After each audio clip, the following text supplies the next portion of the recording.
ഭാരതം ഒട്ടനവധി വ്യത്യസ്ത സംസ്കാരങ്ങളുള്ള ദേശമാണെങ്കിലും പല സംസ്ഥാനങ്ങളിലും ചൈത്രമാസത്തോടെയാണ് പുതുവർഷം ആരംഭിക്കുന്നത്. ഇത്തരത്തിൽ തങ്ങളുടെ പുതുവർഷം തനതായ സാംസ്കാരിക തനിമയോടെ ആഘോഷിക്കുന്ന നിരവധി രാജ്യങ്ങളുണ്ട്. ഇന്നൊരു മുസ്ലിം ഭൂരിപക്ഷ രാജ്യമായ ഇന്തോനേഷ്യ അവിടെ പുതുവർഷത്തിൻ്റെ ആദ്യ ദിനം നേപ്പി ദിവസം എന്ന പേരിലാണ് ആചരിക്കുന്നത്, അതായത് മൗനമായിരിക്കുന്ന ദിവസം.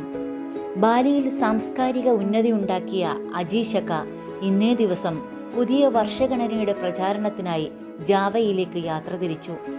അവിടുത്തെ ഹിന്ദുക്കൾ ഇന്നും ആ ദിവസം നേപ്പി ദിവസമായി ആചരിക്കുന്നു. പാശ്ചാത്യ രാജ്യങ്ങളിലെ പുതുവർഷ ആഘോഷങ്ങളിൽ നിന്ന് വ്യത്യസ്തമായി അന്നേ ദിവസം ബാലിയിലുള്ളവർ മൗനവ്രതത്തിലായിരിക്കും. ഈ ദിവസം അവർ തങ്ങളെ തന്നെ അപഗ്രഥിക്കുന്നു. ബാലിയിലെ ഹിന്ദുക്കൾ ഇന്നും തങ്ങളുടെ സനാതന പാരമ്പര്യത്തെ ആദരവോടെ പരിപാലിച്ചു വരുന്നു. ഭാരതം സനാതന സംസ്കാരത്തിൻ്റെ ജന്മഭൂമിയാണ്. അതുകൊണ്ട് ഓരോരുത്തരും നമ്മുടെ സനാതന മൂല്യങ്ങളെ ഉയർത്തിപ്പിടിക്കേണ്ടതുണ്ട്.